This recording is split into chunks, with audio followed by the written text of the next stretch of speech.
నమస్కారం. ఇవాళ మాట్లాడాలి అని అనిపిస్తుంది. ఏదైనా ఉపయోగపడేది మాట్లాడాలి అని అనిపిస్తుంది. దాంట్లో భాగంగా ఇవాళ కర్మణ్యేవాధికారస్య ఈ శ్లోకం భగవద్గీతలో నుంచి తీసుకున్నాము. అలాగే ఇవాళ ఇంకో శ్లోకం అర్థం చెప్పుకుందాము. అది తెలంగాణ నుంచి చెప్పిన ఒక వేమన గారు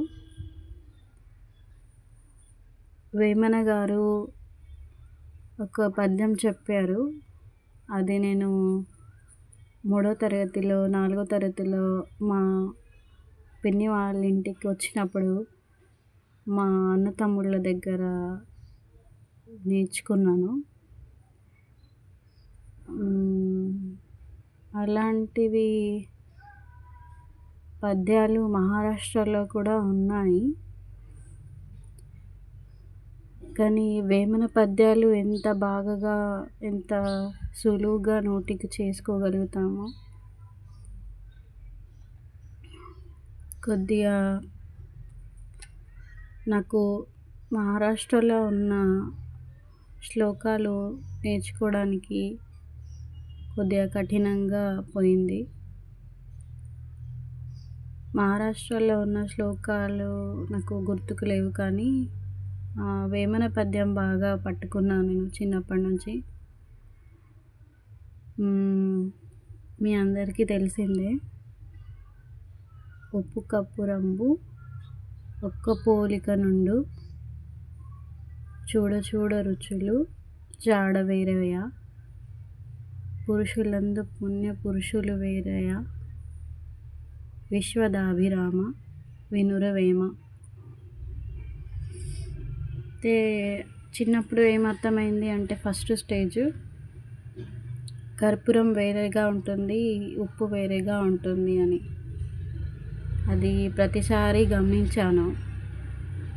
పూజ చేసేటప్పుడు కర్పూరంని ఎలా వేరే ఉంటుంది, వేమన గారు వేరే చెప్పారు కదా అని ప్రతిసారి కర్పూరం చూసినప్పుడు, ఉప్పు చూసినప్పుడు వేమన గారే గుర్తుకొచ్చేవారు.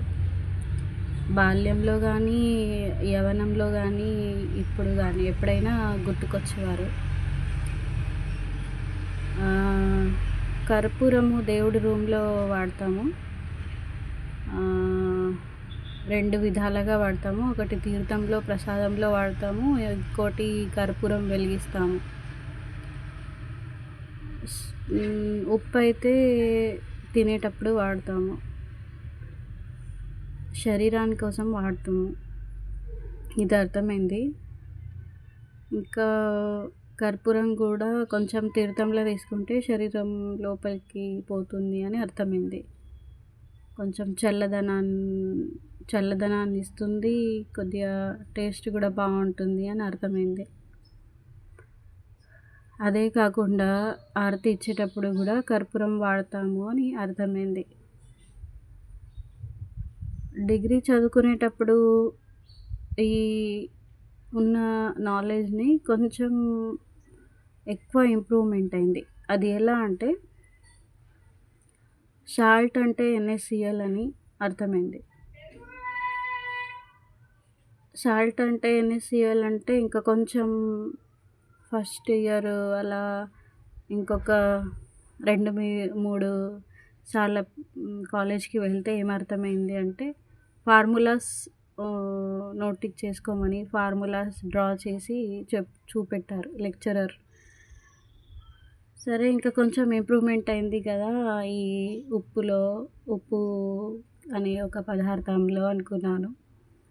ఇంకా 3 సంవత్సరాలలో లెక్చరరు ఫార్ములా చెప్పి అది ఎలా బాండ్ అయింది, ఎలా తయారైంది, NaCl Na అంటే ఏంటి, Cl అంటే ఏంటి, ఇలా డీప్గా చెప్పారు. దాని గురించి ఇంకా చెప్తూనే ఉన్నారు. ఎక్కడి వరకు చెప్పారు అంటే స్ట్రక్చరల్ ఫార్ములా. అంటే అక్కడున్న ఎలక్ట్రాన్, ప్రోటాన్ అండ్ న్యూట్రాన్స్ గురించి చెప్పారు. అది ఎలా బాండ్ అయి ఉన్నాయి అని కూడా చెప్పారు. Single bond, double bond, covalent bond ఇలాంటివి బాండ్ గురించి చెప్పారు. కర్పూరం గురించి కూడా చెప్పారు అలాగే. అయితే ఆధ్యాత్మ పరంగా చూస్తే నేను పెళ్ళైన తర్వాత కొంచెం ఇంకా డీప్‌గా అర్థం చేసుకుందాం ఆధ్యాత్మంలో. బ్రాహ్మణ కుటుంబంలోనే పుట్టాం కదా అని ఒక హ్మ్, కోరిక ఉండేది. దాంట్లో చాగంటి కోటేశ్వరరావు గారు చాలా బాగా చెప్పారు. అది చాలా నాకు ఉపయోగపడ్డది. జీవితం జీవించేటప్పుడు హ్మ్, చాలా ఓపిక వచ్చింది. అయితే దాంట్లో ఏంటంటే కర్పూరం వెలిగిస్తాం కదా సంసారంలో ఉన్నప్పుడు చాలా అంటే ఒకవైపే వెళ్ళకుండా బ్యాలెన్సింగ్‌గా ఉండాలి అని చెప్పారు. అంటే మొత్తంకి కర్పూరం మొత్తం ఒకటేసారి ఆవిరైపోదు, ఒకటేసారి నీళ్ళైపోదు. అది వెలిగేటప్పుడు కొద్దిగా ఇటు నీళ్ళు అయినట్టు కనిపిస్తుంది. అక్కడ ఫ్లేమ్ వచ్చినట్టు కనిపిస్తుంది. ఆవిరైనట్టు కనిపిస్తుంది. అంటే జీవితంలో ఏ ఒక్క నిర్ణయము ఒక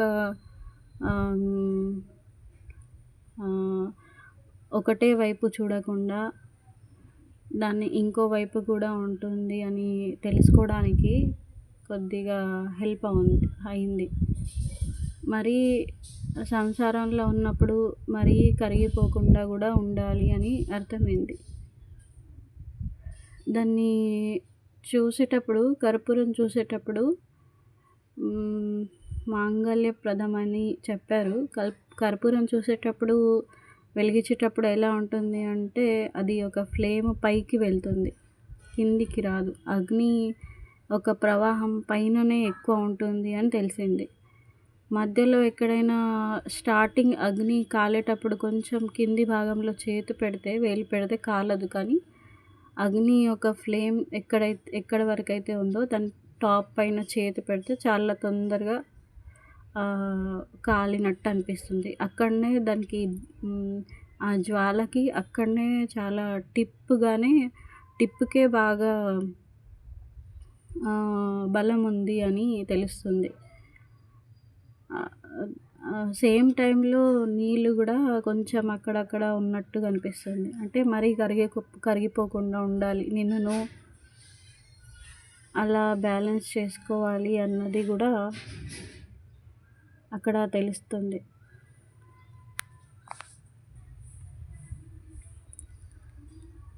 అంటే ఏ సమాజంలో ఉన్నప్పుడు, సంసారంలో ఉన్నప్పుడు ఎవరికో సేవ చేసుకుంటూ ఏదో ఒక విషయం పట్టుకుంటూ దాంట్లోనే లీనమైపోకుండా నీ గురించి కూడా కొద్దిగా ఆలోచించు అని ఒక సందేశం నాకు అర్థమైంది. అయితే ఇది సైన్స్ పరంగా ఆలోచిస్తే ఆ స్ట్రక్చరల్ ఫార్ములా మనకు కంటికి కనిపిస్తే ఆ కర్పూరం కానీ ఆ ఉప్పు కానీ ఒక అటమ్‌తోని తయారైంది అని చెప్పొచ్చు. అర్థమవుతుంది మనకు. అటమ్‌తోని తయారైంది. ఏ వస్తువైనా దాని మూలం ఏంటి అంటే అటమ్‌తోని తయారైంది అని.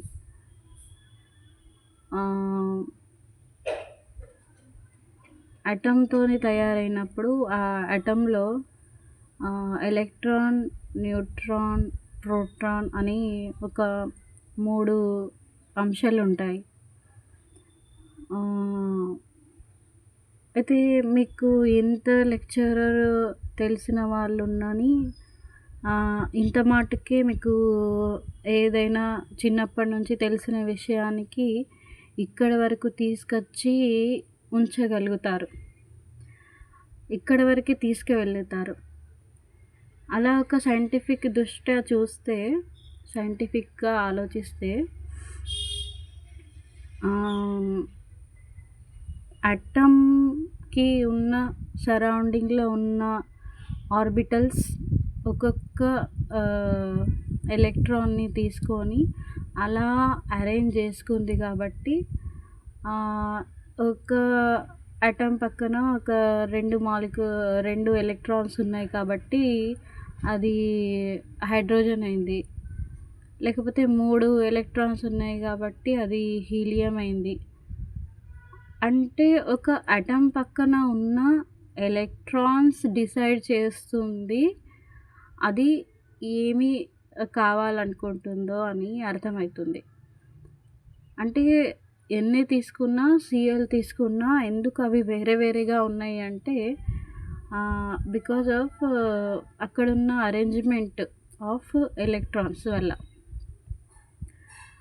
దాంట్లో మనం ఇంకా డీప్‌గా వెళ్తే కెమిస్ట్రీలో S orbital, F orbital, D orbitals ఇలా ఆర్బిటల్స్ ఉంటాయి. ఆ ఆర్బిటల్స్ అక్కడ ఉన్న పొజిషన్ వల్ల అది మనకు ఎన్‌ఈ అని తెలుస్తుంది. అది సీఎల్ అని తెలుస్తుంది. ఇంకా గమ్మత్తైన విషయం అంటే లెక్చరర్ అక్కడ ఎన్‌ఈ రాస్తేనే అది మనకు ఎన్‌ఈ అని తెలుస్తుంది. సీఏ రాస్తే సీఈ అని తెలుస్తుంది. అది రాయకపోతే ఎలా తెలుస్తుంది అంటే అక్కడున్న ఎలక్ట్రాన్స్ కౌంట్ చేసి, అక్కడున్న ఆర్బిటల్ పొజిషన్ చూసి, ఎలక్ట్రాన్ ఆర్బిటల్ పొజిషన్ చూసి మనం అది ఎన్ఏ, ఇది సీఎల్, ఇది హెచ్ ఇంకా ఇలా పేరు తీసుకుంటూ వెళ్తాము. కానీ ఇంకా కొంచెం సూక్ష్మంగా ఆలోచిస్తే మనకేమర్థమవుతుంది అంటే ఉన్నది ఒకటే ఆటమ్. దాని పక్కన ఉన్న అరేంజ్‌మెంట్ ఎలక్ట్రాన్స్ ఉన్నాయి అని తెలుస్తుంది. అది ఎవరికి తెలుస్తుంది అంటే మనకు తెలుస్తుంది. ఆ ఉప్పు ఒక రుచి, కర్పూరం ఒక రుచి. కర్పూరము కంటికి కనిపిస్తుంది. ఉప్పు నాలుకతోనే టేస్ట్ చేస్తే కొంచెం సాల్టీగా ఉంది అని మన బ్రెయిన్‌కి తెలుస్తుంది. ఇది జ్ఞానం అవుతుంది మనకు. అంటే అర్థమవుతుంది అంటే జ్ఞానం అవుతుంది. చాలామంది ఈ పదాన్ని వాడతాం. జ్ఞానం ఉందా అని అంటారు. జ్ఞానం ఉంది అంటే అర్థమవుతుందా అని అంటారు. నా నాలుకకి అది సాల్టీగా ఉంది అని ఉప్పు అర్థమవుతుంది కానీ, ఆ జ్ఞానం వల్ల నాకేమి మనస్సుకి శాంతి లేదు కదా! అంటే అది మనస్సుకి శాంతి ఇచ్చే లాంటి నా నా దగ్గరున్న జ్ఞానము సరిపోతలేదు అని గదా దానర్థం. అంటే మీకొక లెక్చరర్, సైన్స్ లెక్చరర్ గానీ, ఎవరైనా ఆచార్యులు గానీ, మీకు కంటికి గానీ, నాలుకకి గానీ, చెవుల వరకు మీకు కొంచెం హాయిని కానీ, జ్ఞానాన్ని ఇవ్వగలుగుతారు. కానీ భగవద్గీతలో ఇంద్రియాల గురించి, ఇంద్రియాల నిగ్రహాల గురించి చెప్పబడ్డది కదా! అంటే ఇంద్రియాలు ఏం చెప్తున్నాయో అది దానికన్నా ఇంకా కొంచెం ముందు భాగం అక్కడ చెప్పబడ్డది. అంటే మీరు ఒక సైన్స్ నేర్చుకుంటే మీకు హాయిని అంటే హాయి రాదు. అంటే మనసు ఒక తృప్తి కాదు. మనసుకి ఉన్న చంచలత్వం పోదు అని కదా ఇక్కడ మనం తెలుసుకోవాల్సింది. మరి దీనికన్నా ఎక్కువ నాలెడ్జ్ భగవద్గీత ఇస్తుంది. ఇంద్రియాల మీద జయం సాధించు అని చెప్తుంది. మన భారతదేశం ఎక్కడ ఆగిపోయింది అంటే ఇంద్రియాల వరకే ఆగిపోయింది ఇంకా. ఇంద్రియాల నిగ్రహం మీద ఇంకా స్టడీ చేయలేదు. ఏం చెప్పాలనుకుంటుంది భగవద్గీత, మన వేదం ఏం చెప్పాలనుకుంటుంది అని మనం ఆలోచించకుండా మనం ఏం చేస్తున్నాము అంటే ఈ సైన్స్ వరకు ఆగిపోయి నాకు బాగా తెలుసు, నాకు అర్థమైంది కదా, ఉన్నది ఎలక్ట్రాన్, ప్రోటాన్, న్యూట్రాన్సే కదా, అక్కడున్న ఆర్బిటల్సే కదా, అక్కడున్న వేవ్సే కదా, అక్కడున్న బాండ్సే కదా అని నాకు నార్మల్ పీపుల్ కన్నా ఎక్కువ నాలెడ్జ్ ఉంది, నేను ఎక్కువ నాలెడ్జ్ సంపాదించుకున్నాను అని అక్కడ ఆగిపోయాము. కానీ ఎంత గొప్ప విషయము, ఎంత భారతదేశం ఇంకా ముందుకు వెళ్ళి ఆలోచించింది ఏంటంటే, అక్కడ బుద్ధి గురించి చెప్పబడతది భగవద్గీతలో. మనసు గురించి చెప్పబడతది. ఇంద్రియాల గురించి చెప్పబడతది. ఆత్మ గురించి చెప్పబడతది. అది ఒక గురువు ద్వారానే చెప్పబడతది. అది చాలా ఇంకా నాకు నాలెడ్జ్ పెంచడానికి అక్కడ నాకు హెల్ప్ అయింది. అంటే మనము బాహ్యంగా ప్రకృతిలో ఉన్న ఒక చెట్టు తీసుకున్నా, ఒక సిమెంట్ గోడ తీసుకున్నా, ఒక సైంటిఫిక్ దృష్టి ఉన్న అమ్మాయి, ఒక సైంటిఫిక్ దృష్టి ఉన్న అబ్బాయి, మనిషి ఏం ఆలోచిస్తాడంటే అక్కడ ఉన్న గోడలో కూడా మాలిక్యూల్స్ ఉన్నాయి. అండ్ మాలిక్యూల్స్ ఉన్నాయి, అక్కడ ఐటమ్స్ ఉన్నాయి అండ్ ఎలక్ట్రాన్స్ ఉన్నాయి. అంటే మీకు ఆ గోడలో ఎలక్ట్రాన్ వరకు చూసే ఒక శక్తిని సైన్స్ ఇస్తుంది. ఒక కెపాసిటీని మీకు సైన్స్ ఇస్తుంది. కానీ ఆ గోడ తర్వాత గూడా, అంటే గోడ తర్వాత ఏదో ఉంటుందని కాదు. మీరు ఎక్కడి వరకు ఆలోచించగలుగుతారు అన్నది ఒక బౌండరీస్ ఉన్నాయి. కానీ మనం భగవద్గీత నేర్చుకుంటే ఏమవుతుందంటే, ఆ బౌండరీ వరకే మీరు ఆగగలుగుతారు. ఇంకా మీరు ఆలోచించలేరు. ఇంకా ముందేముంది దాని గురించి ఆలోచించలేరు అంటే ఇంకేదో ఉంది అని కాదు. మన హ్యూమన్ బాడీ అంతే ఆలోచించగలుగుతుంది. దానివల్ల మనసుకి ఏమీ శాంతి లభించదు అని అక్కడ క్లియర్‌గా చెప్పబడ్డది. దానివల్ల ఏమైతుంది అంటే మన అహంకారం ఉంది గదా! నాకు ఇంకా తెలుసుకోవచ్చు. నా ఐక్యూ లెవెల్స్ ఇంకా పెంచుకోవచ్చు. నేను ఇంకా మంగళ గ్రహం మీద వెళ్ళొచ్చు. ఇంకా అక్కడికి వెళ్ళి ఏదో సెర్చ్ చేయొచ్చు. నువ్వు ఎన్ని చేసినా, ఏం చేసినా నీ మనసుకి శాంతి లేకపోతే నువ్వు ఏదో ఒకటి చేస్తూనే ఉంటావు కానీ ఆగిపోవు అని భగవద్గీత చెప్తుంది. అంటే ఆగిపోవు అంటే రీసెర్చ్ చేయడం ఆగు రీసెర్చ్ చేయకుండా ఉండిపో అని అంటలేదు. నిజం చెప్తుంది. హ్యూమన్ బాడీ కెపాసిటీని చెప్తుంది అక్కడ. మనుష్య యొక్క బౌండరీస్ ఏమేమి ఉన్నాయో, బుద్ధి ఎక్కడి వరకు ఆలోచించగలుగుతుందో అని చెప్పింది. మనకేమనిపిస్తుందంటే ఇవాళ ఆలోచిస్తాను, రేపు ఆలోచిస్తాను, ఎల్లుండైతే దొరకకుండా ఉంటుందా? నాకు మనశ్శాంతి ఖచ్చితంగా దొరుకుతుంది కావచ్చు, నేను ఇంకా ఆలోచిస్తానని ఓవర్ థింకింగ్ కూడా చేసేస్తాం మనం. మన మైండ్ని మనం అర్థం చేసుకోము. కానీ మన ఋషులు, మునులు ఈ మైండ్ని, మన హృదయంని, మన మనస్సుని అర్థం చేసుకున్నారు. అంటే నాకేం చెప్పాలని ఉంది అంటే, ఇక్కడ వేమన గారు మనకు సైన్స్ నేర్పిస్తలేరు. సైన్స్ అయితే ఎవరైనా కొంచెం స్ట్రగల్ చేస్తే, కొంచెం కష్టపడితే నేర్పించగలుగుతారు. కానీ సైన్స్ని మించి ఇంకా మనకు మనసు ఉంది, హృదయం ఉంది కదా, దాని గురించి నేర్పించాలి అంటే ఆ సబ్జెక్టు మనకు ఆధ్యాత్మము అని చెప్పచ్చు. అంటే వేమన గారు మనకు ఆధ్యాత్మం నేర్పిస్తున్నారు ఇక్కడ.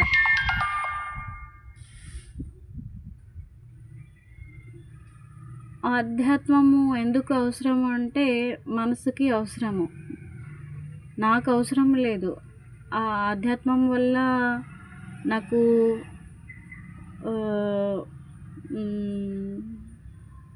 ప్రత్యక్షంగా చూస్తే డబ్బులు రావచ్చు, రాకపోవచ్చు. ఏదైనా సుఖాలు ఉండొచ్చు, లేకపోవచ్చు. కానీ మనశ్శాంతి మాత్రం ఆధ్యాత్మంలో ఖచ్చితంగా ఉంటుంది అని చెప్పచ్చు. అది కూడా అర్థం చేసుకున్న ఒక గురువు వల్లనే అది మనకు లభిస్తుంది అని కూడా చెప్పచ్చు. నేను చెప్పాలనుకుంటున్నాను. మరి ఆ సెంటర్ మారితేనే అంటే పురుషులందు పుణ్య పురుషులు వేరేయా అని చెప్పారు కదా. అది ఎలా వేరే అంటే, ఒక ఎగ్జాంపుల్ తీసుకుందాము. ఇద్దరు మనుషుల్ని తీసుకుందాము. చూడడానికి ఇద్దరు మనుషులే. ఆయన దీపం ముట్టిస్తారు, ఈయన దీపం ముట్టిస్తారు. ఆయన దానాలు చేస్తారు, ఈయన దానాలు చేస్తారు. మరి మనం అలా పోల్చుకుంటే ఋషులు గానీ, మనం గానీ ఒకటేలాగా కొంచెం అహంకారం పెరిగితే అంటే ఒక 20 ఏండ్లు, 30 ఏండ్లు మనం అలాగే దీపం ముట్టించుకుంటూ, పూజలు చేసుకుంటూ, అలాగే కొంచెం అన్నదానాలు గానీ, ఫేమ్ గానీ మనం సంపాదిస్తే మనకేమనిపిస్తుందంటే, మన అహంకారం వల్ల మనకేమనిపిస్తుందంటే, నేను గూడా చాలా గొప్పవాడిని, నేను గూడా ఒక ఋషిని, నేను గూడా ఒక భగవంతుడిని అని ఒక అపోహ మనకు రావచ్చు. అపోహ రావచ్చు కానీ, ఈ భగవద్గీతలో ఏం చెప్పింది అంటే, తన గురించి తనకు బాగా తెలిసి ఉంటుంది. నీ గురించి నువ్వే తెలుసుకోగలుగుతావు. ఇంకా ఎవరు తెలుసుకోలేరు అని క్లియర్‌గా చెప్పబడ్డది. కాబట్టి ఇక్కడ నీ మనసుకి శాంతి ఉందా లేదా అది నీకవసరం. ఎన్ని రోజులని వేరే వాళ్ళకి నేను హ్యాపీగా ఉన్నాను, హ్యాపీగా ఉన్నాను చెప్తే చెప్పడంలో నీకేమి ప్రత్యక్షంగా లాభం లేదు కదా! అంటే రావచ్చు, కోట్లు రావచ్చు. ఒక నువ్వు ఐస్‌లాండ్ ఒక ల్యాండ్ పెద్దగా కొనుక్కోవచ్చు. కానీ అది అందరే చేశారు కదా! అంటే రాజులు అందరూ చేసింది అదే కదా! వాళ్ళకి గూడా కొన్ని వేల ఎకరాలు ల్యాండ్స్ ఉన్నాయి. అప్పుడు శరీరం గూడా బాహుబలం గూడా బాగా ఉండేది. సైన్య బలం గూడా ఉండేది. కానీ మనసు అక్కడ స్థిరపడలేదు. మనసు అక్కడ శాంతింపబడలేదు గదా! మరి భారతదేశము ఏం చెప్పాలనుకుంది? ల్యాండ్‌ని బాగా సంపాదించుకోండి, డబ్బుల్ని బాగా సంపాదించుకోండి, లేకపోతే ఒకళ్ళ మీద అధికారం చెలాయించండి అని చెప్పిందా? కాదు కదా! మరి పురుషు పురుషుల్లో మహానుభావులు వేరే అని ఎలా మనం తెలుసుకోగలుగుతాము? ఇది తెలుసుకోలేం కాబట్టే మన భారతదేశంలో ధర్మం అనే పదానికి, ధర్మం అనే దానికి బాహ్యంగా అర్థం తీసుకొని, అంటే ఒక రకమైన కట్టడం, ఒక రకమైన బట్టలు వేసుకుంటే ఆయన ఆధ్యాత్మంలో అంటే ఒక గురువులాగా మనం తీసుకుంటాం. ఎందుకంటే మనం అలాంటి బట్టలు వేసుకోలేము ఇంకా అని. ఒకరోజు సాహసం చేసుకొని మనం గూడా అలాంటి కాషాయం వేసుకుంటే మన అహంకారం ఏం చెప్తుంది అంటే, నేను గూడా ఒక జగద్గురుని అయిపోయాను అని చెప్తుంది. కానీ అద్దంలో చూసుకుంటే ఏమర్థమవుతుంది అంటే, నిజంగానే నేను జగద్గురునా అని కొంచెం ఇమాన్దారీ అని చెప్పొచ్చు. అంటే ఒక నిజంగానే నిన్ను నువ్వు ప్రశ్నించుకుంటే, కొంచెమన్నా ప్రాంప్ట్‌నెస్ నీ దగ్గర ఉంటే, అది నీకు అర్థమవుతుంది. మనసు ఎప్పటి వరకైతే శాంతింపదో అప్పటి వరకు దాన్నొక సైన్ అనుకోండి. దాన్నొకటి గుర్తింపు అనుకోండి. మనసు గురించి ఆధ్యాత్మంలో చెప్పబడ్డది కాబట్టి, మన్‌బుద్ధి, చిత్త, అహంకారము ఎప్పటి వరకైతే మీవి కరిగిపోవో, అవి ఎప్పటి వరకైతే తొలగిపోవో, అవి ఎప్పటి వరకైతే మీరు త్యాగం చెయ్యరో, అప్పటి వరకు మీకు మనసుకి శాంతి ఉండదు. కాబట్టి మీరు ఒక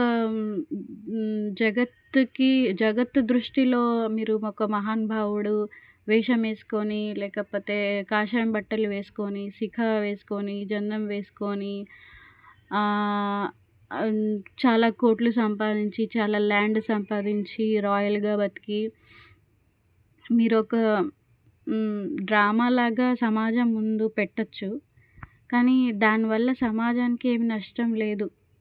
దానివల్ల మీకే నష్టం ఉంది. అది మన హిస్టరీ తెలుసుకుంటే కొంచెం అర్థమవుతుంది. ఇక్కడ మనకు హిస్టరీ బాగా హెల్ప్ చేస్తుంది ఈ విషయంలో.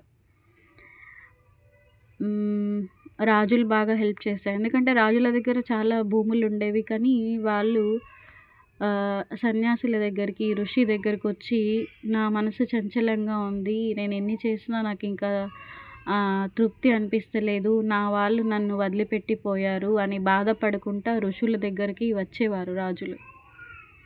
మరి ఋషి దగ్గర ఏమీ లేదు కదా! భూమి లేదు, అంత ఐశ్వర్యం లేదు.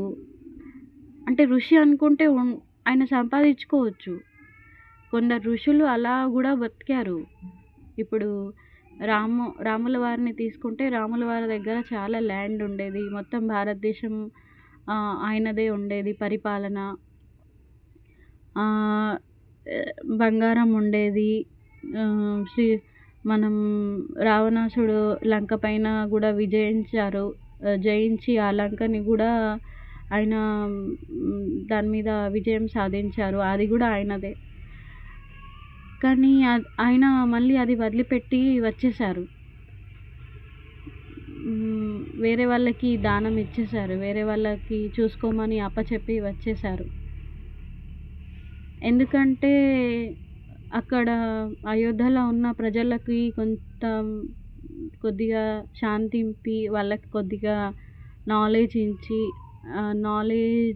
ఇచ్చి, జ్ఞానాన్ని ఇచ్చి కొంచెం వాళ్ళ ముక్తి గురించి ఇద్దామని శ్రీరాముల వారు మళ్ళీ అయోధ్యకొచ్చారు.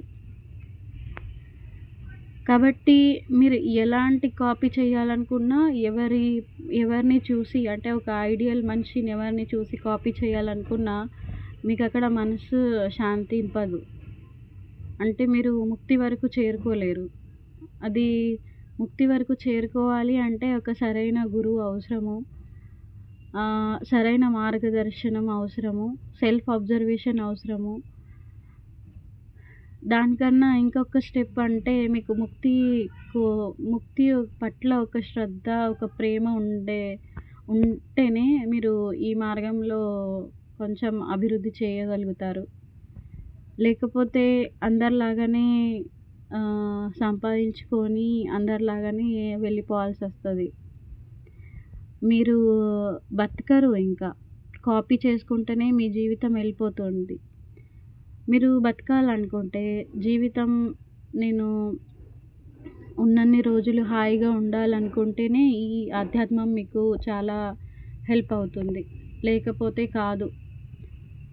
అంటే స్టార్టింగ్ యువర్ విష్ నుంచి స్టార్ట్ అయితది. మీరు అనుకోవాలి. మీరు అనుకుంటేనే అది కనిపిస్తుంది. లేకపోతే కనిపియదు. నేను అనే పదం నుంచి ఆధ్యాత్మం స్టార్ట్ అవుతుంది. నేను, నాకు అని ఎప్పుడైతే మీరు గమనిస్తారో, అబ్జర్వేషన్ చేస్తారో అప్పటినుంచి ఆధ్యాత్మం స్టార్ట్ అవుతుంది. అది కొంచెం ఇంకా మీరు సైన్స్ నేర్చుకొనున్నా, కొంచెం ఇంకా అర్థం చేసుకొని ఉన్నా ప్రకృతి వరకు వెళ్తారు మీరు. ప్రకృతి వరకు అంటే ముంగట కనిపించే చెట్లు, ముంగట కనిపించే గోడలు గానీ, ఇంకా పశువులు గానీ మీకు కనిపియచ్చు. కానీ ప్రకృతి అనే వర్డ్‌కి మనం అంతే బౌండరీస్ ఇచ్చాము. భగవద్గీతలో ప్రకృతి అంటే మీ యొక్క శరీరం గూడా ప్రకృతిలోనే వస్తుంది అని చెప్పబడ్డది. అంతేగాకుండా మీ బుద్ధి, చిత్త, అహంకారం గూడా ప్రకృతియే అని చెప్పబడ్డది. అంటే అది నిర్మించబడ్డది అని. ఇంకొక స్టెప్ ముందుకు వెళ్ళి నిచ్చెన ఎక్కితే మాయ గూడా ప్రకృతియే అని చెప్పబడ్డది. అంటే చూడండి మీకు ఇంత డీప్‌గా భగవద్గీత తీసుకెళ్తుందో.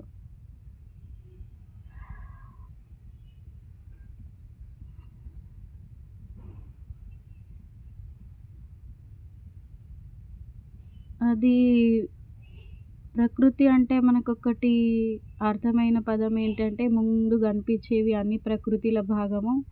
నేనైతే కాదు గదా అని అనుకుంటాము. అలా జీవిస్తూ వెళ్ళిపోతుంటాము. చాలామంది పుట్టారు. చాలామంది అలాగే చనిపోయారు. కానీ ఉపనిషత్తులు, భగవద్గీత ఏం చెప్పాయి అంటే లోపల ఉన్న దాని గురించి చాలా బాగా మళ్ళీ చెప్పాయి. అంటే ఏ ఉపనిషత్తు తీసుకున్నా ఎవరు చెప్పిన విషయమైనా ఇప్పుడు వేమన గారు గూడా చెప్పింది సైన్స్ పరంగా బయట గురించి కాదు. లోపల పరంగా. అంటే అది కర్పూరం ఒక ప్రతీక దేనిది అంటే అహంకారంకి ఒక ప్రతీక. అది ఎప్పుడైతే కరిగిపోతుందో అప్పుడు అది ఇంకా పైకి బాగా ఎదిగే అవకాశం ఉంది. అంటే మన లోపల మనం గమనించుకుంటే, మనలో ఉన్న ఒక అహంకారాన్ని మనము కరిగించుకుంటే, అప్పుడు మనకు కొంచెం శాంతి లభిస్తుంది అని.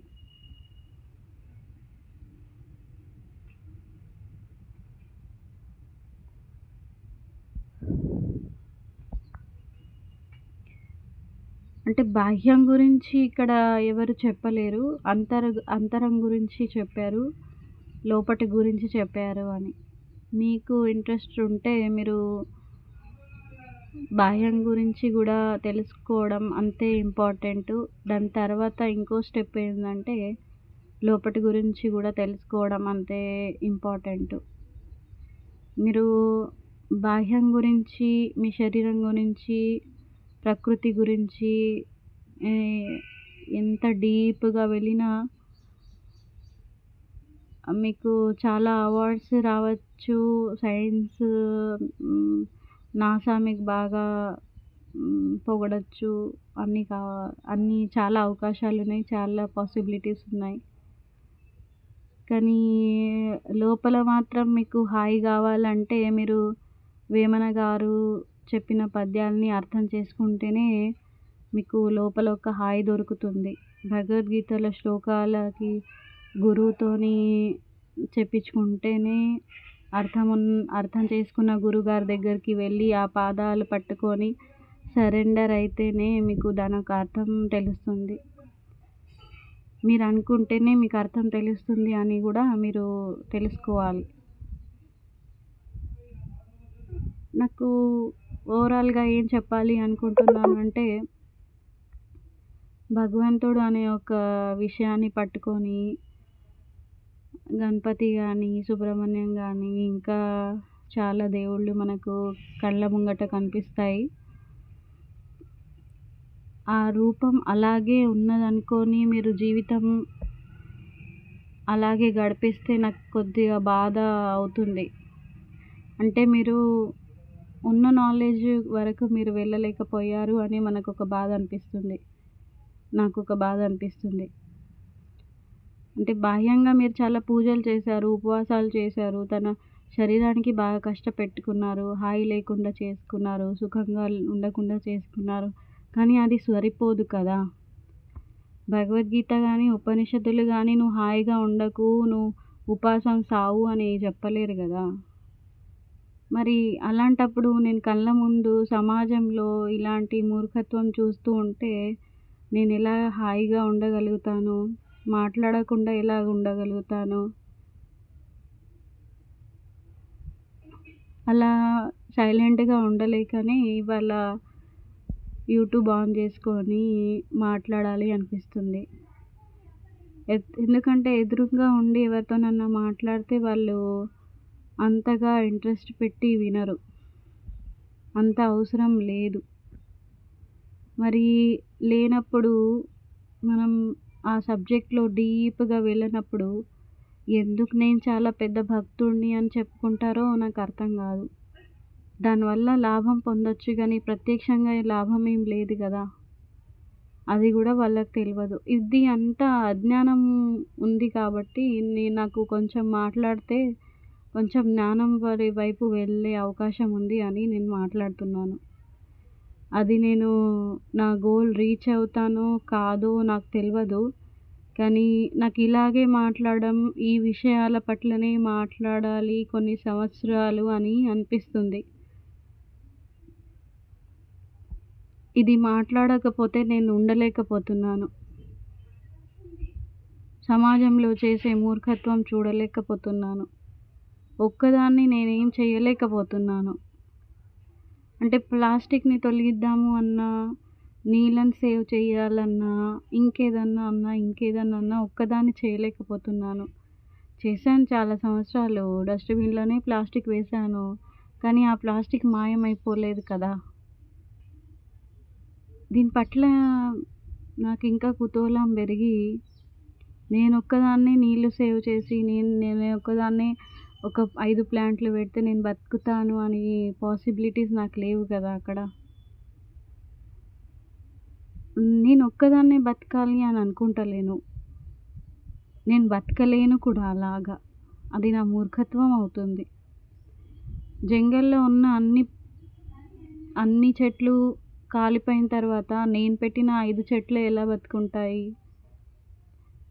భూమి లోపల నీళ్ళ జలం అయిపోయినప్పటికీ నేను సేవ్ చేసిన నీళ్ళు ఎలా ఉంటాయి అక్కడ? అంతే సరిపోతుందా? ఎన్ని సంవత్సరాలు సరిపోతాయి నాకు? నేనొక్కదాన్నే ప్లాస్టికు ఏ ఫుడ్ ఐటెమ్ వచ్చినా, ఎవరు ప్యాక్ చేసి ఇచ్చినా నేనొక్కదాన్నే డస్ట్‌బిన్‌లో వేసి, వచ్చి చెత్త బండిలో వేస్తే నేను అనుకుంటున్నానేమో నా ఇంట్లో నుంచి ప్లాస్టిక్ వెళ్ళిపోయింది అని. కానీ ఆ తర్వాత భూమి మీదనే పడుతుంది కదా! నా అమ్మవారి మీదనే పడుతుంది గదా! అక్కడ పడ్డ తర్వాత చెట్టు మొలకే చెట్టు మొలిసే అవకాశం లేదు అని. ఇంకా కొంచెం డీప్‌గా అర్థం చేసుకుంటే ఆ ప్లాస్టిక్ డైజెస్ట్ కావడానికి సంవత్సరాలు పడుతుంది అని.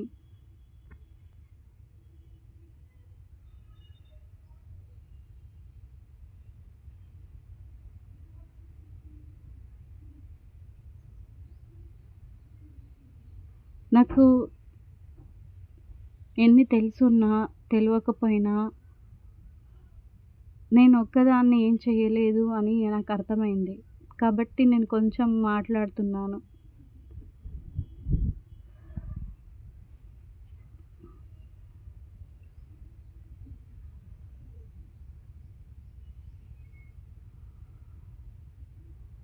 ఉంటాను. నమస్కారం.